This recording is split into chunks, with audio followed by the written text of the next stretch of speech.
Hindu mythology में हमेशा powerful demons और ब्रेव गॉड्स की स्टोरीज सुनने को मिलती हैं। ये स्टोरीज हमें एंटरटेन करती हैं, सिखाती हैं और याद दिलाती हैं कि अच्छे और बुरे के बीच जंग हमेशा चलती रहती है। इन सब कहानियों में से महिषासुर की कहानी राइटसनेस की टिरनी पे अल्टीमेट विक्ट्री का सबसे बड़ा एग्जाम्पल है। महिषासुर, वो शक्तिशाली भैंस के सिर वाला राक्षस, कोई आम दुश्मन नहीं था। उसकी लिनियज ही बहुत पावरफुल थी, जिसे वो शुरू से ही एक फॉर्मिडेबल फोर्स बन गया। महिषासुर के पिता दानव राजा रंभा थे, जो एक पावरफुल और एम्बिशियस रूलर थे।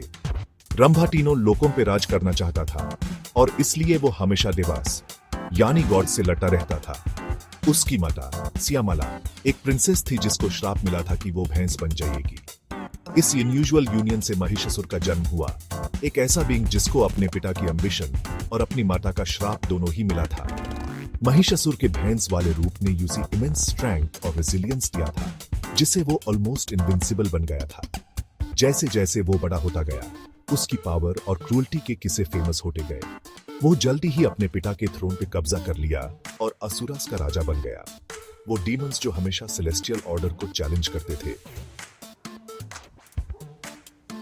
अपनी एम्बिशन से ड्राइवन और अपनी लिनेज से एम्पावर्ड, महिषासुर अपनी पावर को और बढ़ाना चाहता था।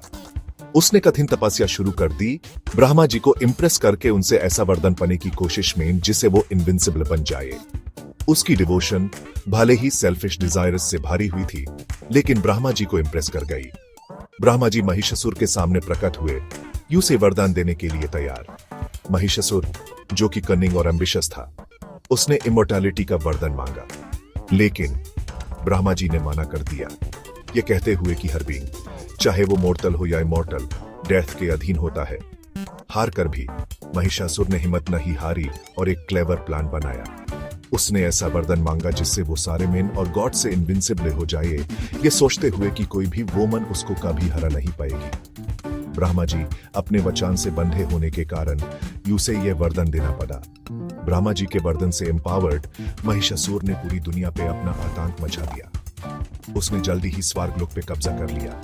इंद्रा, जो कि देवताओं के राजा थे, उनको भी हरा दिया और देवस को उनके अबोर्डे से भागा दिया। सेलेस्टियल रियल्म्स उसके टायरैनिकल रूल में ना गए और गॉड्स अब उसके खिलाफ पावरलेस थे और यूनिवर्स के फेट के लिए डरने लगे। महिषासुर का राज आतंक और नफरत से भरा था, जिससे पूरी दुनिया काओस और इम्बैलेंस में चली गई। महिषासुर को हराने और कॉस्मिक ऑर्डर को रिस्टोर करने के लिए डिफीटेड गॉड्स ब्रह्मा, विष्णु और शिवा जी के पास मदद के लिए गए। उन्होंने अपनी डिवाइन एनर्जीज को कंबाइन करके इमेंस पावर और ब्यूटी वाली एक बीइंग को क्रिएट किया, Durga, the invincible goddess. Shivaji से उनका फियर्स लायन आया, जो उनका माउंट और कंपेनियन बना और उनकी अनटमेबल स्पिरिट को सिंबलाइज करता था। दुर्गा को हर गॉड ने अपने अपने वेपन्स दिए, जो उनकी कलेक्टिव पावर को सिंबलाइज करते थे। विष्णु जी ने उन्हें अपना सुदर्शन चक्र दिया, एक ब्लेजिंग डिस्कस जो डिवाइन ऑर्डर को रिप्रेजेंट करता था। शिवाजी ने अपना त्रिशूल दिया, एक ट्राइडेंट जो क्रिएशन, प्रिजर्वेशन और डिस्ट्रक्शन के 18 एस्पेक्ट्स को सिग्निफाई करता था। ब्रह्मा जी से उन्हें लोटस मिला, जो प्यूरिटी और नॉलेज का सिंबल है, और बाकी गॉड से उन्हें अलग अलग वेपन्स मिले।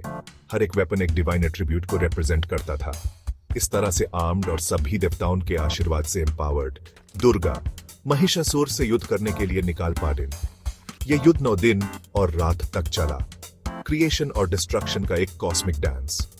महिषासुर, जो अपने वरदान के कारण एरोगेंट और कॉन्फिडेंट था, उसने दुर्गा की शक्ति को कम किया। वो बफलो से लियो और फिर मन में बदलता रहा, उन्हें धोखा देने और हराने की कोशिश करता रहा।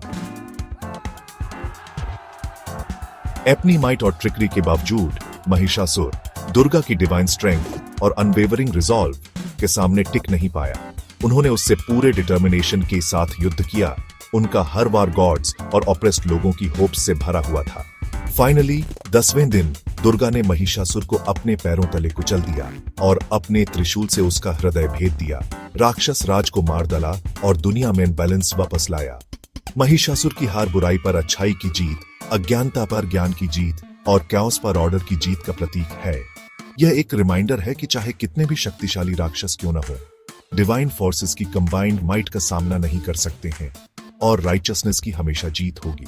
दुर्गा और महिषासुर के बीच 9 दिनों तक चले युद्ध को नवरात्रि के रूप में मनाया जाता है, यह समय उपवास, प्रार्थना और आत्मनिरीक्षण का होता है, जिसका समापन दशहरा के दिन होता है, जो महिषासुर की हार का दिन है।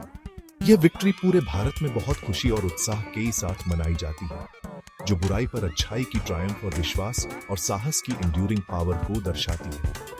महिषासुर की कहानी एक पावरफुल रिमाइंडर की रूप में कार्य करती है कि चाहे चुनौतियां कितनी भी कठिन क्यों ना हो, प्रकाश हमेशा अंधेरे पर विजय प्राप्त करेगा और आशा कभी खत्म नहीं होगी।